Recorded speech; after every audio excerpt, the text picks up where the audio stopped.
Gay life in World War II. World War II caught up 10 million American men, taking them away from their wives and sweethearts and cooping them up with other men. Of course, they formed deep friendships.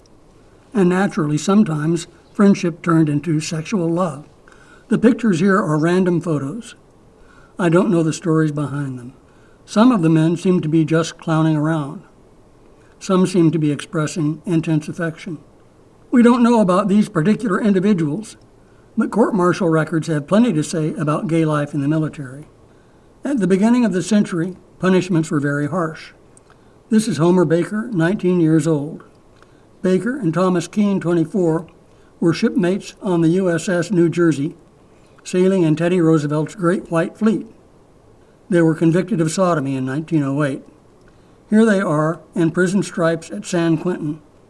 Baker got 6 years, Keene got 10 years. That would not do in 1940. The generals had to manage 10 million citizen soldiers and sailors, and besides, there was a war to fight.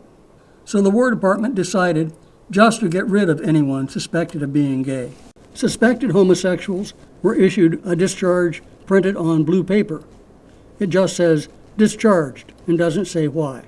This was the famous blue ticket. After the war, the blue ticket was scrapped, and the undesirable discharge was used instead. Holders of blue and undesirable discharges were not eligible for any veterans' benefits and were shunned by employers. In 1946, the Army estimated that it had issued about 5,000 blue discharges to gay soldiers. The Navy gave out 4,000. That is a lot of lives ruined, but it doesn't tell the story of the hundreds of thousands of gay men who were lucky and careful and managed to get honorable discharges.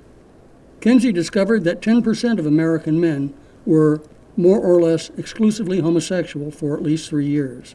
If you do the math, that makes something like 1 million gay men who fought in World War II, stayed out of trouble, and earned honorable discharges.